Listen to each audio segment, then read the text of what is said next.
Morning. So I got the whole gang here now, look. The whole gang are ready.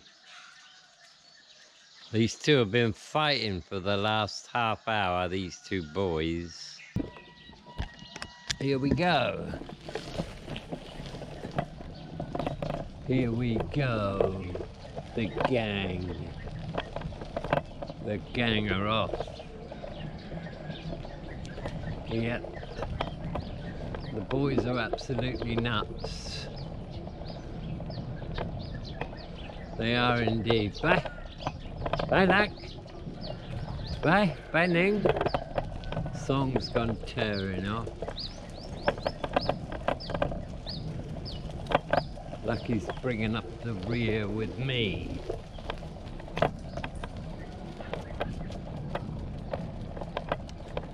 Yeah. Come on, Luck, don't get distracted. Stay on the case.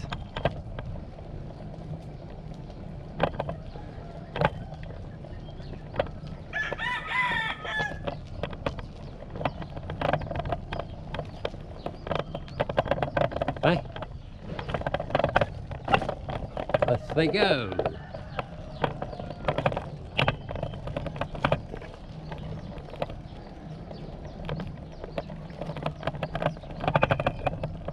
Come on, Luck.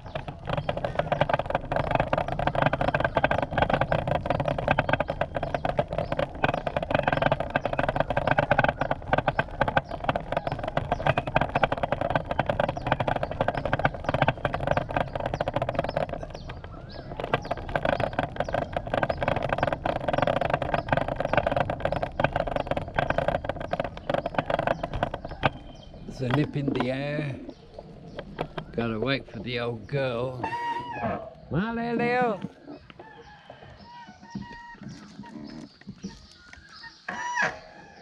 I'll wait for her.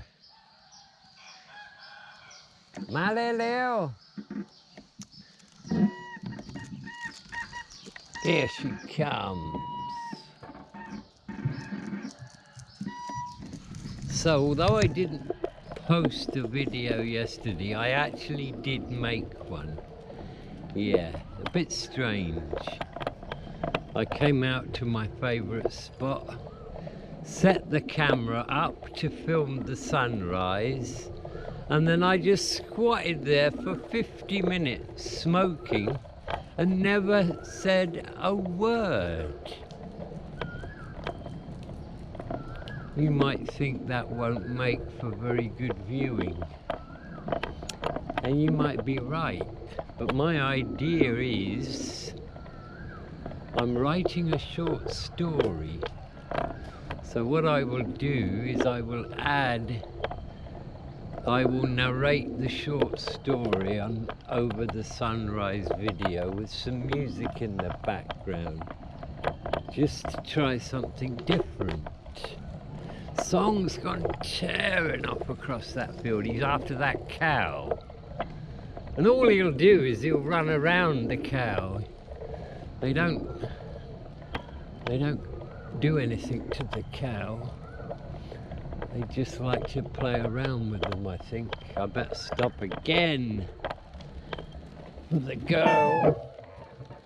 Yeah, she's on my tail here. Bye. Bye, Luck. Right, we're off again. Yes. I filmed an interaction with the two brother dogs yesterday. They were play fighting.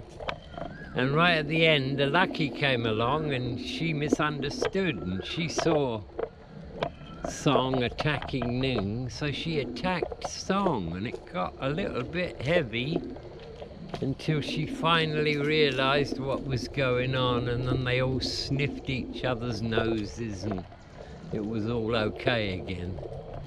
So yeah, just a mistake on Lucky's part. She doesn't realize they're brothers and they play fight.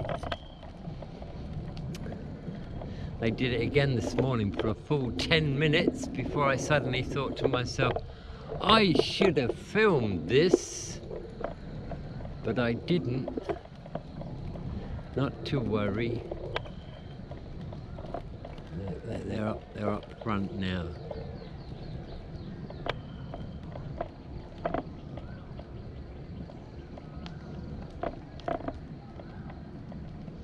Let's give another lucky stop. Maleleo! She's lagging behind, but she's 12, you know, we got to expect that. Yeah, it's a bit nippy this morning, but it's beautiful. Maleleo! It's beautiful. Maleleo! Ma? She's a long way behind her. Leleo! Lucky! Maleleo! Maleleo! I gotta wait. Maleleo! Even the boys are coming back now. Ma?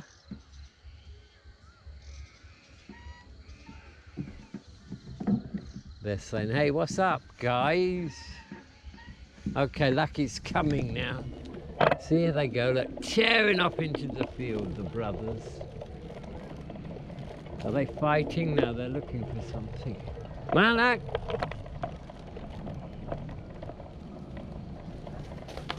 Whoa, there they go, look, tearing off. And there comes Lucky in the background here.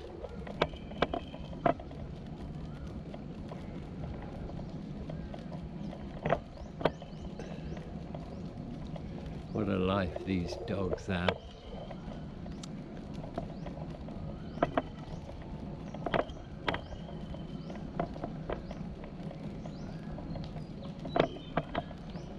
Bye, Luck.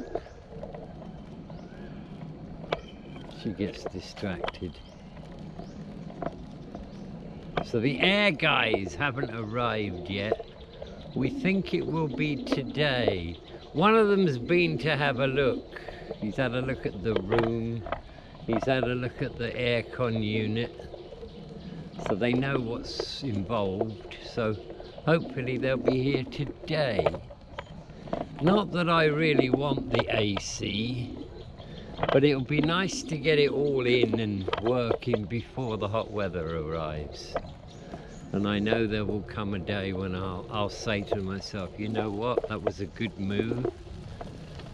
44 degrees with 100% humidity is no joke.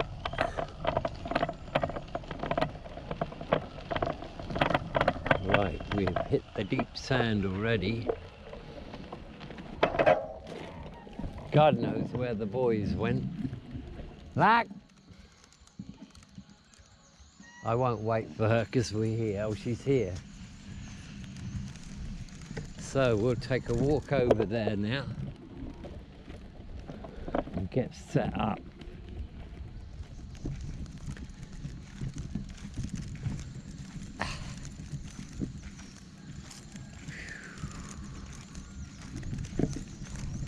"21, I would say now, maybe even 20. The grass is all wet.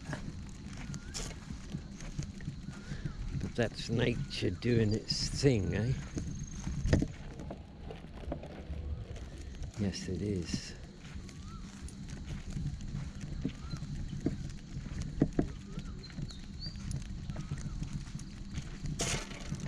Oh.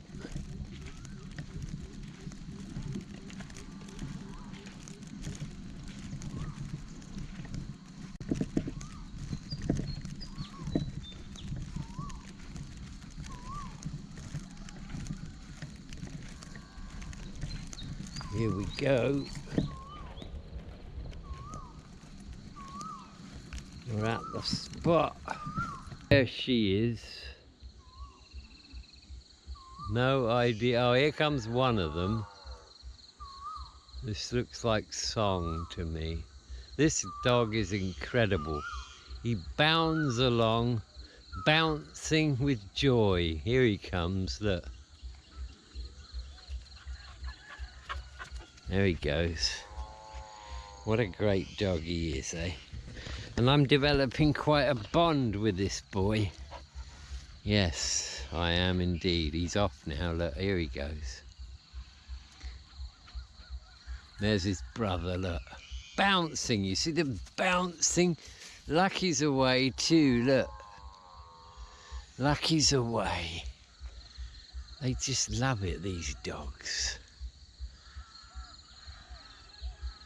They have the whole countryside to themselves, really. Yep.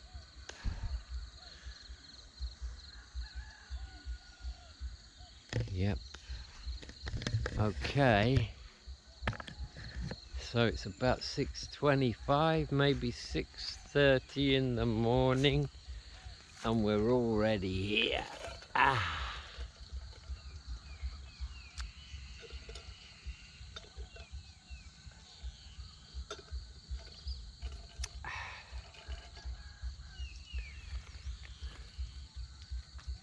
Yes, so I filmed a few dog interaction clips, and I'll put them in at the end of this video.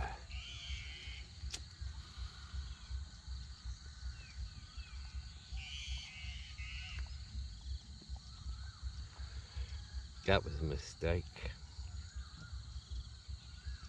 Let's try that again.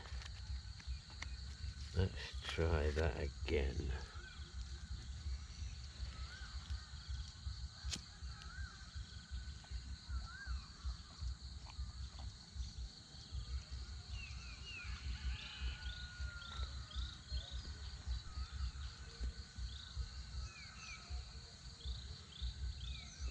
Beautiful place. Hey, Lucky? We are lucky, aren't we lucky?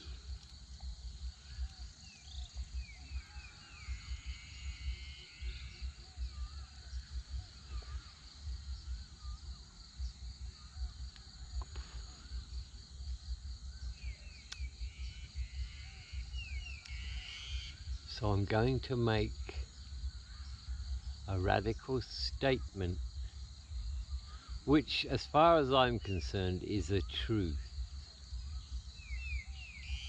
It's a truth for me anyway.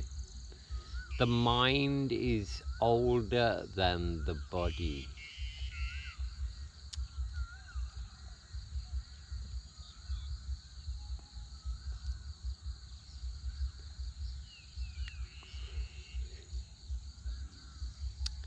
You see,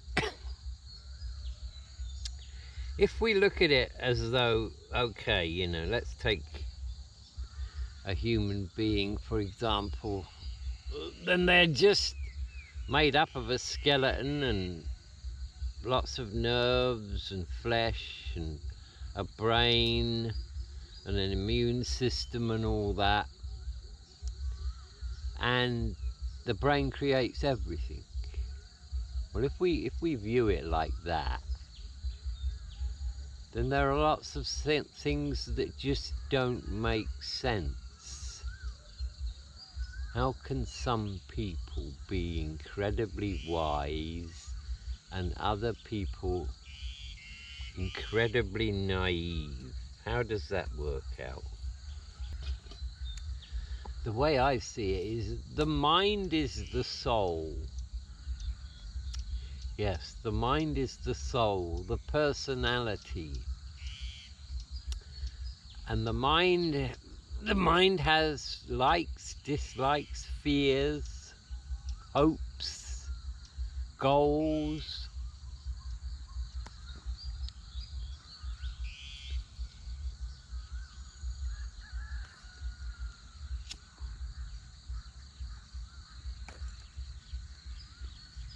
I think the best analogy for it, for my theory, is the internet and a computer. Yeah. Let's say that the internet is your soul, and the computer, that's your body and your brain. Let's look at it like that for a minute.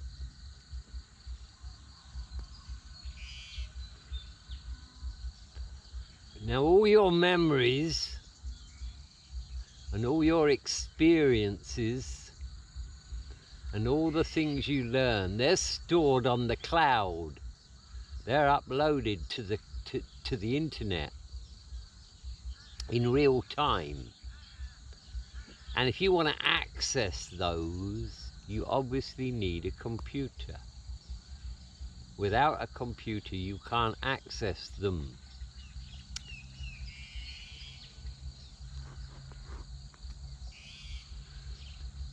And so following along with that,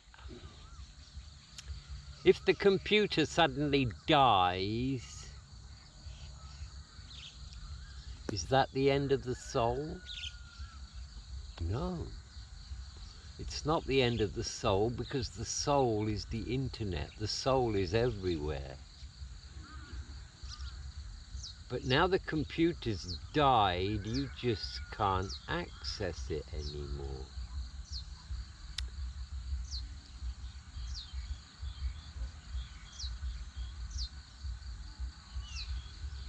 Now, if one was only aware of computers and one had no idea about the internet, then one would say, well, that's it. The computer, that's it. The computer is the mind. The computer is everything. And when the computer dies, that's the end of it. Of course, that would be the natural assumption, would it not? If one only knew about computers. And each computer is different. Just like each human being is different. Lucky is actually chewing her stalk right next to me here.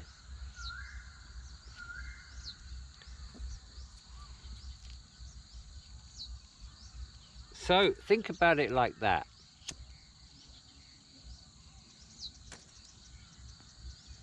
You're born here, you have a life. Yeah, you can't remember anything about previous lives.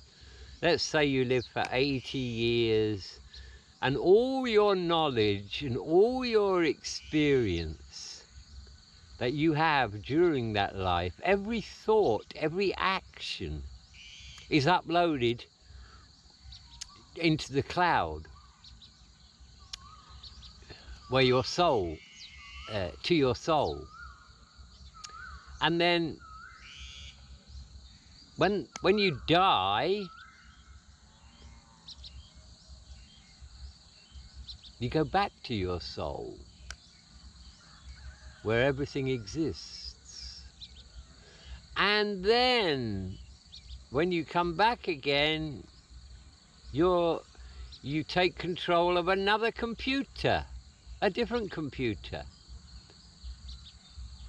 And that computer has to learn about the life it's going to have every single time, because it doesn't remember its previous lives. But the soul does. And the soul is the mind. That would explain a lot. Let's say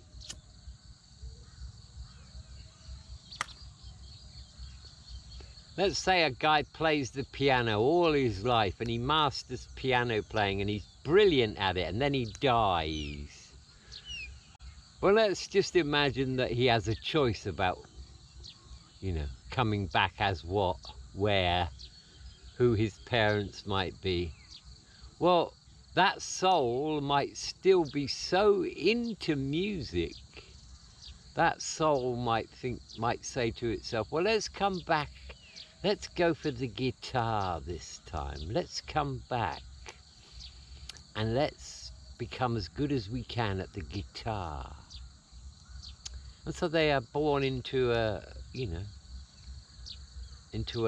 another human being.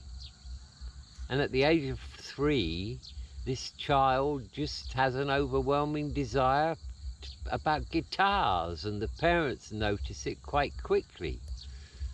The child is absolutely obsessed with guitars, and you start touching it and playing it, as early as they can, and they end up becoming a masterful guitarist. That would make sense to me.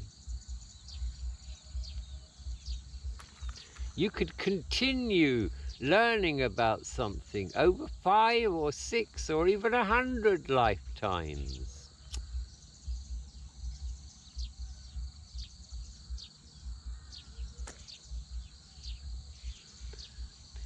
And if we do choose our incarnations, then you might ask yourself, well, okay, why would somebody come back and be born deformed at birth and be a paraplegic, you know, or have an accident at an early age and then be paralyzed from the neck down for the rest of their life? Why would somebody actually want that? That's a good question. But maybe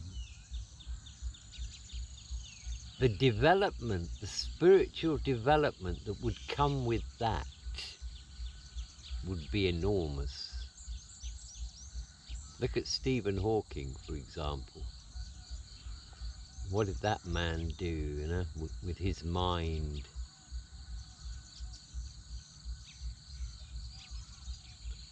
So it could just be that way.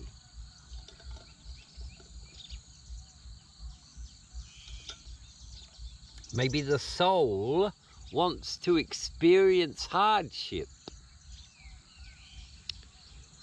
Hardship builds, adversity builds character. Maybe in order to appreciate and embrace love and kindness, one must suffer first. So maybe a soul intentionally incarnates into a life of suffering in order to pass through that.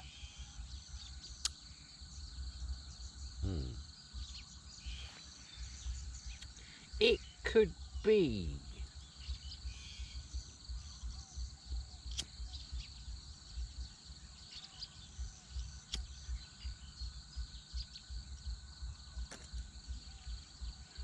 I was listening to a podcast yesterday of this guy who had a near-death experience, and he's just so excited, and he just so wants to go back. He just so wants to die.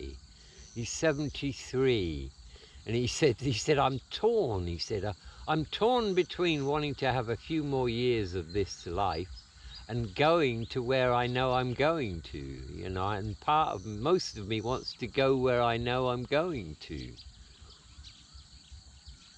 I feel like that. And I haven't had a near-death experience. I haven't had the tunnel of light and the life review and all that. I've been outside my body twice, so and there was no overwhelming feeling of love or anything like that in my situation, but I was very content in that state. And I was aware that I was looking at myself, and I was outside of myself, totally aware of that.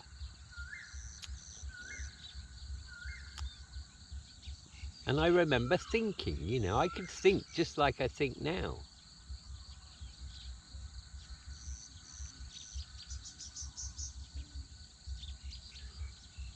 When you've experienced that, then you lose your fear of death. And I would say you can be utterly convinced by the evidence which I presented in my book, by the way. You can be utterly convinced of that, but you still don't know for sure. But if you have an out-of-body or a near-death experience, then you know for sure. So personal experience is really the key. That's the one that really does it.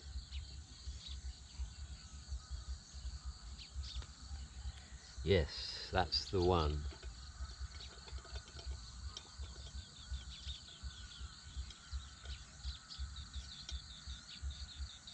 So my internet analogy works for me.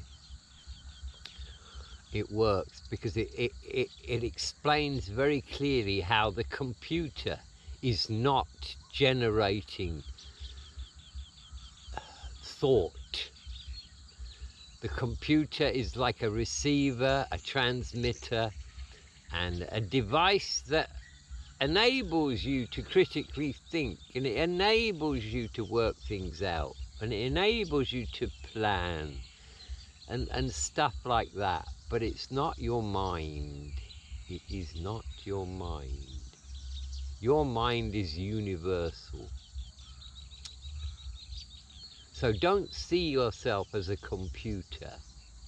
See yourself as the internet of consciousness, and you're just here on this planet at this particular time to have an experience, which you are having. And whatever happened in the past and whatever happens in the future really doesn't make any difference. You're just experiencing the now all the time, from the moment you're born to the moment you die. And your soul, which is eternal, will take things from that. You might lead a really good life, you know, or you might lead a really bad life, because we've got choice, we've got free will. We have free will.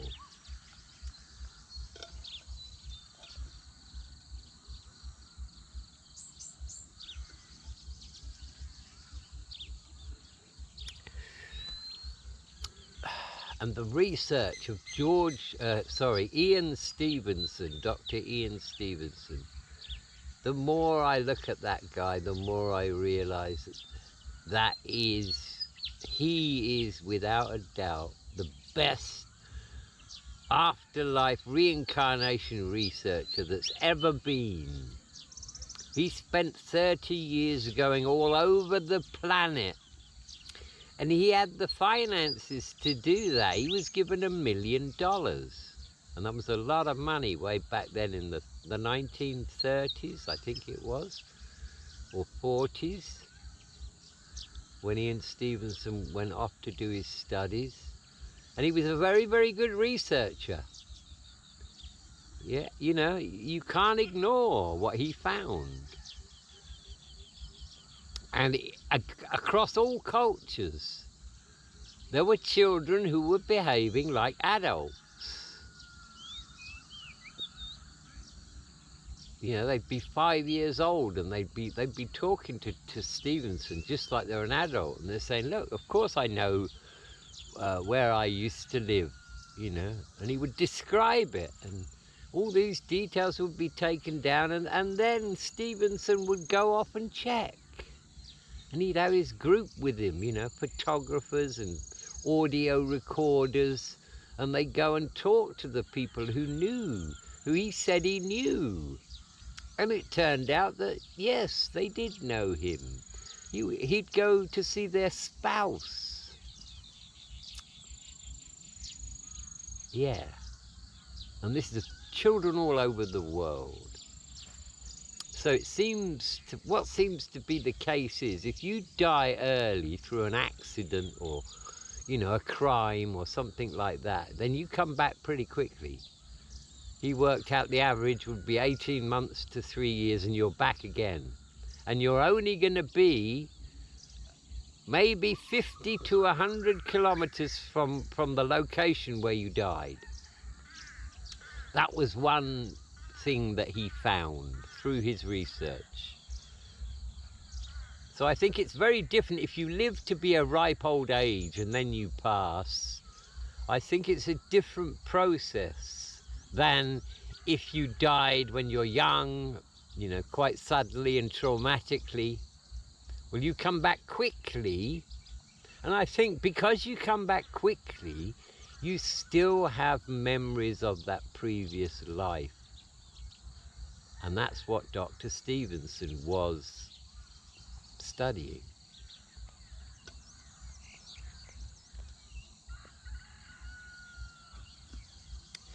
It all makes sense when you look at it like that. And you know, when I wrote that book, I had 8 witnesses in that court case. If I could only have one, it would have been Ian Stevenson. Because you just can't debunk that research. You simply can't. People who were dead against it actually went with him. And when they came back, they said, well, I've done a complete U-turn. The man's research is genuine. It's not underhand in any way, shape or form. And the results basically speak for themselves. These children remember previous lives with such accuracy that there can only be one explanation, that they were that person. Part of them was that person in that lifetime. Yeah, that's pretty incredible.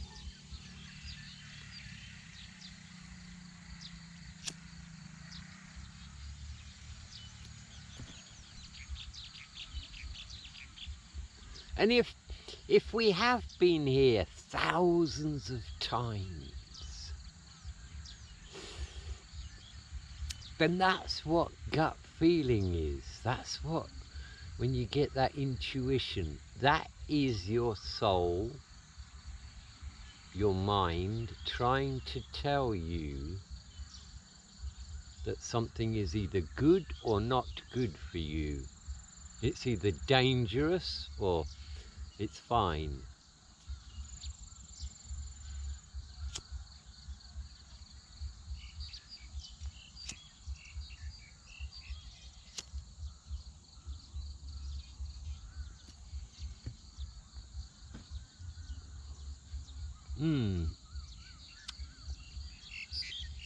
Interesting stuff.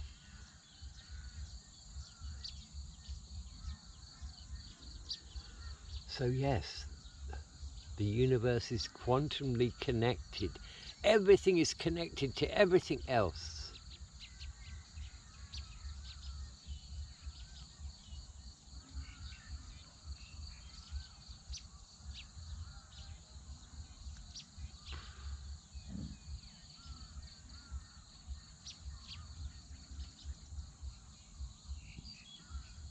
This is the only rabbit hole left for me now. The only one. All the rest I've let go. But this one intrigues me because I'm going to experience part of it soon. The next stage.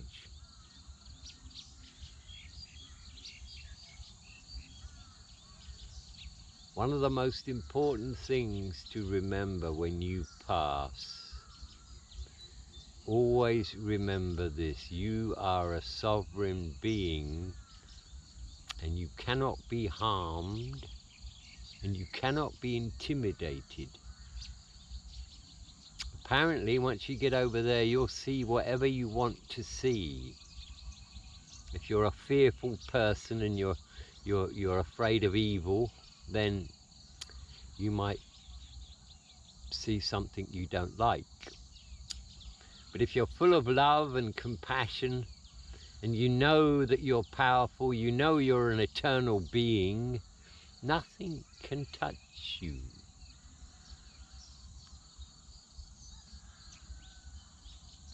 The Tibetan Book of the Dead says at one point, and they're very, very blunt about this, the very state of your mind at the time of death, at the moment of death, is very, very important. And the advice they give in that book,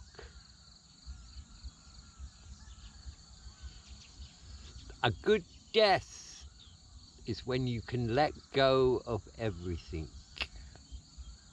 Yes, let go of everything. Let go of your family, let go of your friends, let go of your material possessions, let go of your money, let go of your ego, let go of the self. Then you will have the most pleasant experience imaginable. It's those that will not let go of what they've had, or what they have in this life. They have a troublesome transition. It's unpleasant. Maybe it's even physically painful. You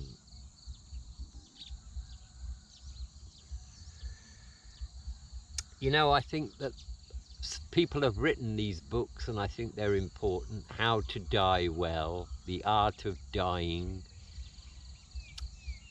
Peter Fenwick, one of my witnesses in my book, he wrote a book about how to die well. And let's face it, guys, we all have to die. So why should we not be looking at that and understanding it more?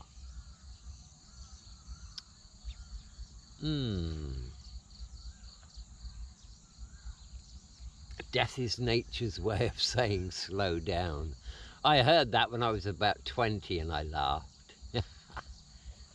Death is nature's way of saying slow down.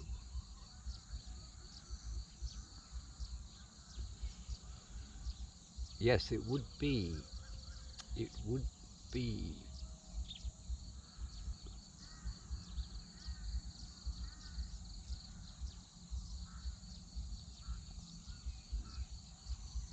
It would be, indeed.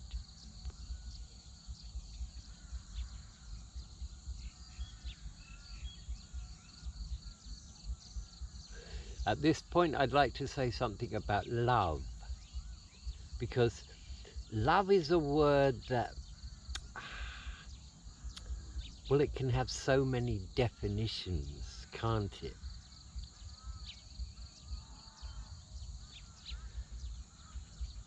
My definition of love: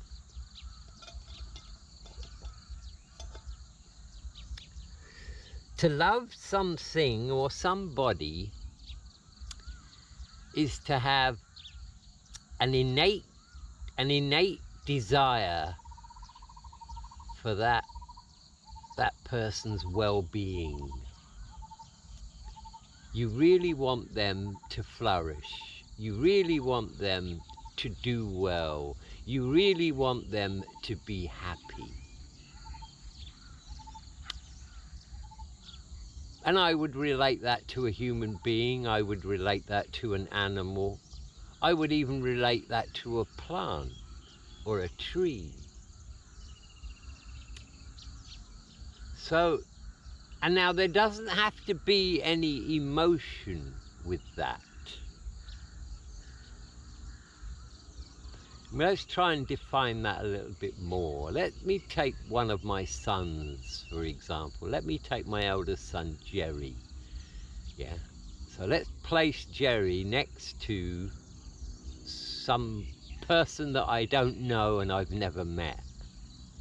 So those two people, right? Do I love them both? Yes. I have an innate desire for that stranger to have a good life, to be happy, to enjoy success, to have good health, and to be happy. And I have the same innate desire for my son. Perhaps with the exception I have more of a desire for my son to enjoy those things because I know him. But there's no emotion there. There's no emotion there at all. It's just that feeling that I have of wanting them to have a good life. If I came across somebody in the street who for some reason or other started shouting at me and wanted to fight me, I'd still have an innate desire for that person to have a happy life. And they just are going through something that they're going through. Yeah. So you see, my definition of love is not having a lump on it come up in your throat when you see somebody. Oh my God, there he is. I mean, that's a romantic love. And let's look at romantic love. The way I see romantic love is, it's an obsession. That's what it is. It's an obsession. You become obsessed with that other person. There he is, that song's arrived, and look, he'll go tearing off again. Look at this dog, is incredible. Look at him there. Look, that's joy, that's pure joy. Pure joy. He'll go tearing off again in a minute. That is pure joy, people. Every moment of that dog's life is pure heaven.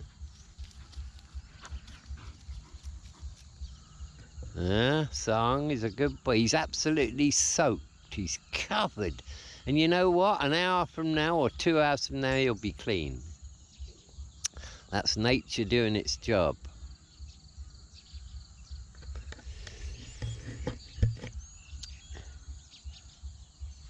Yeah, don't you think that romantic love is an obsession? You become blind to their faults to a degree where it's just ridiculous sometimes. And you can't think about anything else but them. I mean, I've been there once. I was broken-hearted once. And it's very hard to put your finger on romantic love, isn't it? Because it's very different to other forms of love. Look, there they go, look, tearing across the field. Look at them. These dogs are absolutely nuts. Got to film this. Now, look, Lucky! Lucky is going to get this. She's going to get involved again, you see. She's such a good, she's like a policeman dog.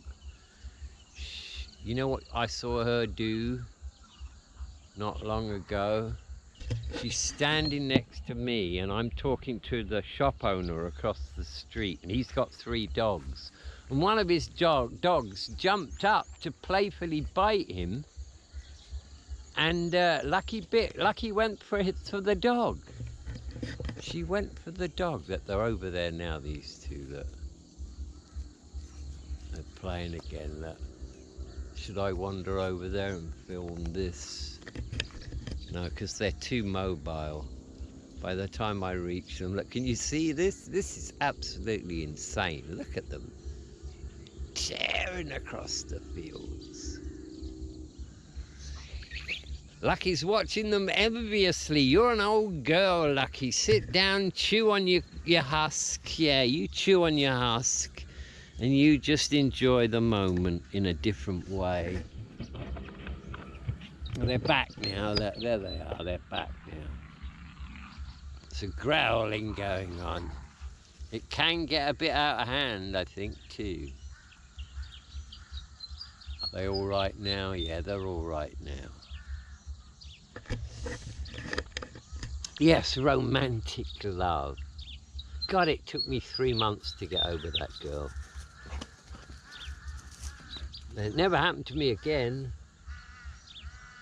I'm pleased to say.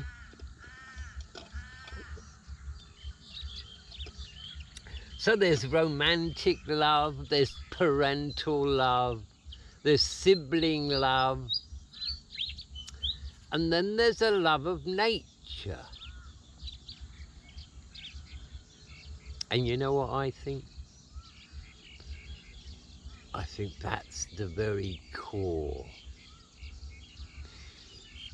If you can become a person that loves nature and loves everything, every living thing, then the rest of it just falls into place.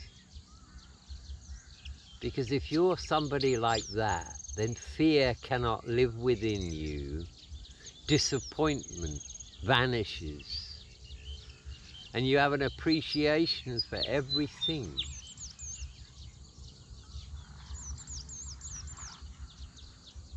Whoops, there's growling going on. Yeah, those dogs, they're just incredible.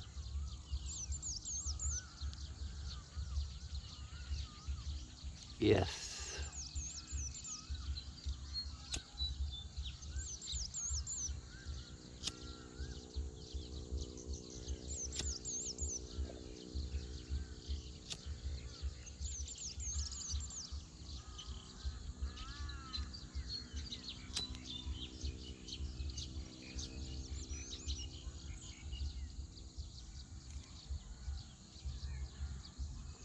So it might be a pretty radical statement that the mind is older than the body, but I'll stand by it because there's enough evidence in my mind to conclusively prove that that is the case. So see yourself as a duality.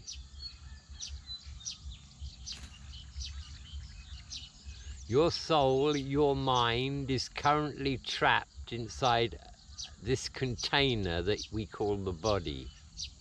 And your brain is something that controls the body and accesses your soul's information, which is on the cloud, in the cloud.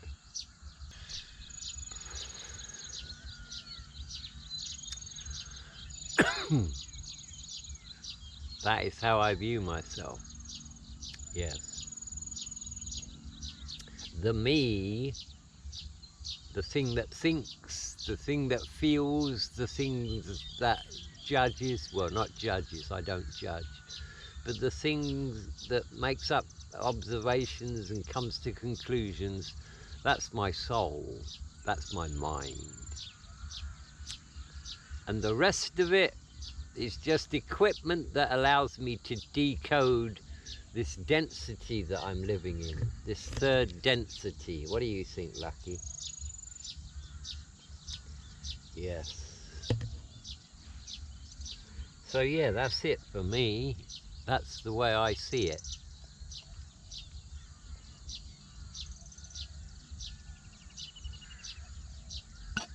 Here's an interesting thing you could do.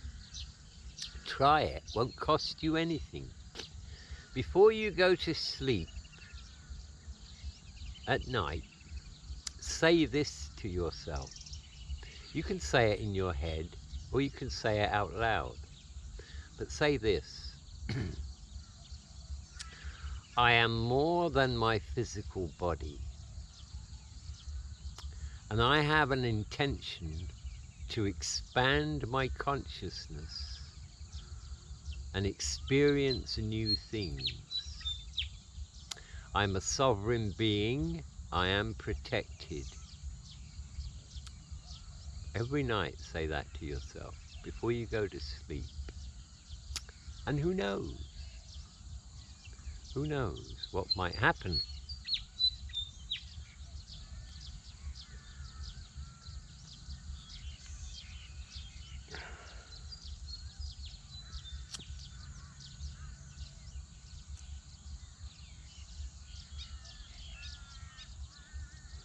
Somebody wanted me to do a short video tour of the building, the house.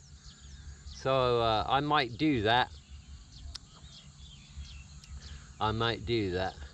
And basically what we had, what my mother-in-law had done, The last time I'd been to the house, there was a door at the back, and if you opened it up, there was like a shed, and the floor was just dirt, and the toilet was in the far corner, and there'd be one light hanging from the ceiling. It was an old timber shed, and so to go to the toilet was quite a feat. Well, what she did was had all that taken away and then had the extension built on the back, which is approximately 12 meters by 12 meters. So she had a steel and aluminium sloping roof, floor, nice tiled floor, and all the walls built. New toilet built and everything. So when we moved in, that's what we had, this big space. With one pillar near the centre, and so what we've had done is we've had two walls built to connect to that pillar to create a smaller room, and then we had a whole ceiling put in, and then we had everything painted. So yeah, that was that, and it's made a big difference, not just to the aesthetics, but the interior temperature is a lot lower than outside.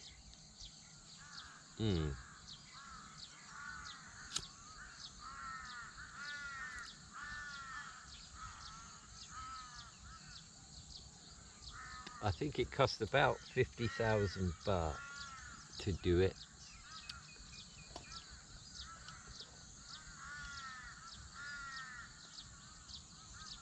And I think the extension cost 100,000, but it would be double that now because that was quite a few years ago.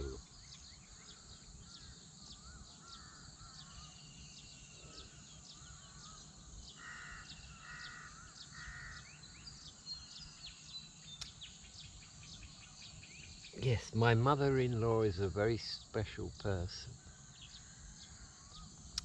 And I still don't feel that I could actually sit down and talk to her about stuff, because she's just not the kind of person you could do that with. I mean, I can sit down and talk to her if I have something to talk to her about, you know, like this work we were going to do there in the house, or something like that. But I couldn't just kind of sit down with her and say, hey, you know, I want to know about your past. Could you tell me what it was like when you were young? I just don't feel, I wouldn't feel comfortable doing that. So I'm kind of getting to know her more. When I moved in, I thought to myself, right, I have to affect her life in the minimum way possible, but at the same time do what I can to help her. So if there's any lifting to be done, I do that. I get her bicycle ready. I make her tea, her hot drink every morning. And I do what I can to make her life easier, but without imposing us. I don't want to impose myself on her. And it's really great because she has her own living area. You know, she lives in the main house, and we're now in the back totally. So it works. It works. But I'm very respectful of her.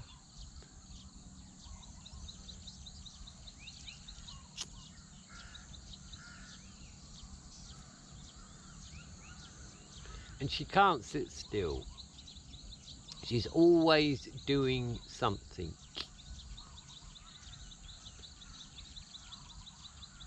And I will not do anything regarding my Kratom farm project until she's passed, because growing rice is her life.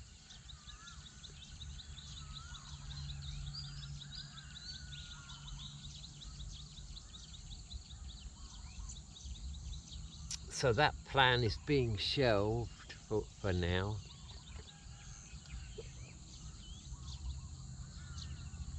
Shout out to somebody, a guy I've never met, but we've communicated a lot online.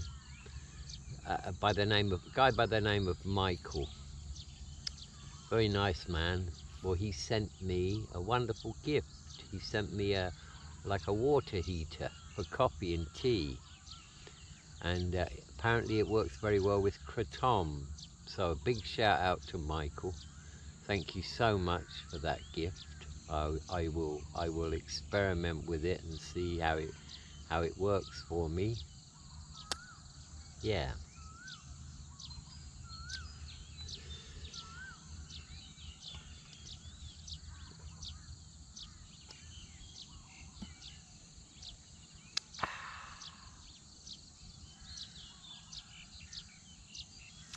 So we're at an hour now.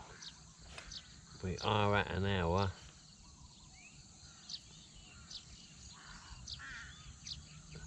I'm opening my phone now because I sent myself an email. And I want to see if there's anything in the email that I forgot. But I don't think there is. I don't think there is. There it is. Let me have a look at this.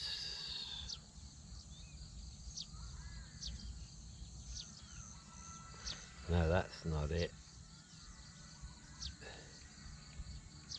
This one is it. Here it is.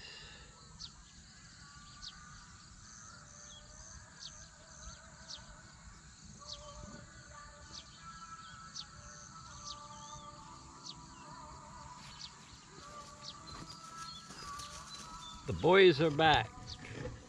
There they go. Look, tearing across the field. The energy they have is incredible. But then you see they're 3 years old. So they'd be like 20 as a human. So they're just in the prime of their life. Lucky's watching them.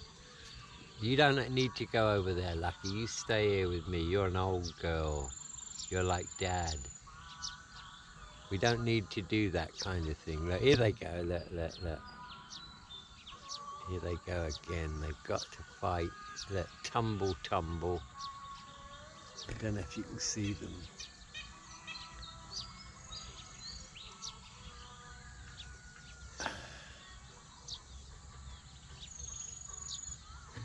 Ooh, so that's my ramble really for today done. The mind is older than the body. Yes. I'd be interested in your comments about this. You know, how do you see the mind? If you see it as being something that the brain creates, then we are on different pages. Look at these guys, look at this. Lucky, don't get involved. She doesn't understand they're playing. You see, she's gone over there to try and be the peacemaker.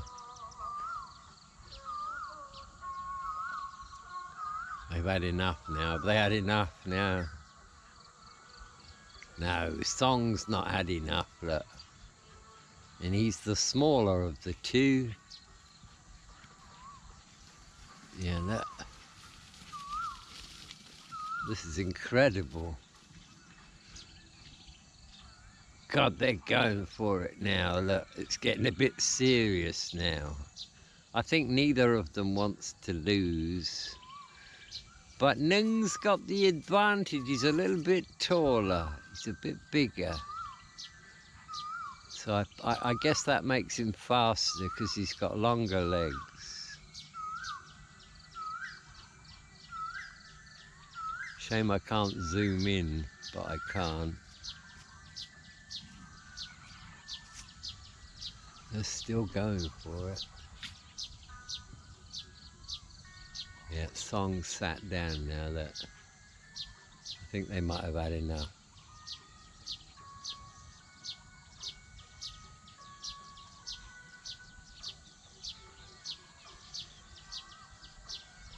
Two happy dogs at play.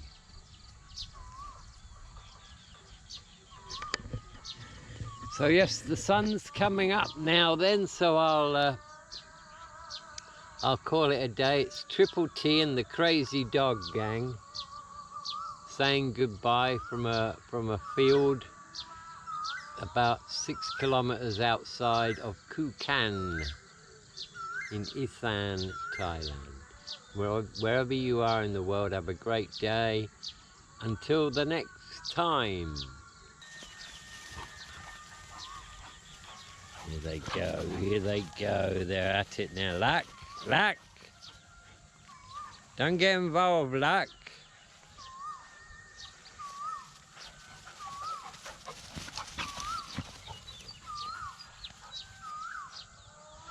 Yes. Wow.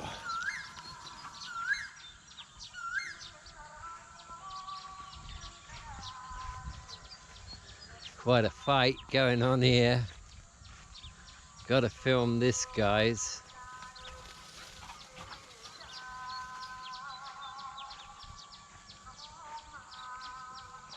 They rest now and again. But they're having a rest now.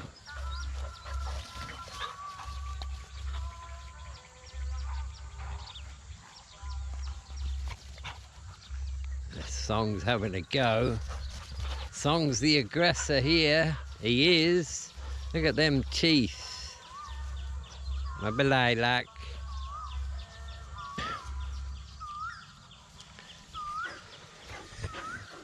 He's a good boy, eh? He loves the life, this dog does. He does indeed. So the three dogs put on a bit of a show for us there, didn't they?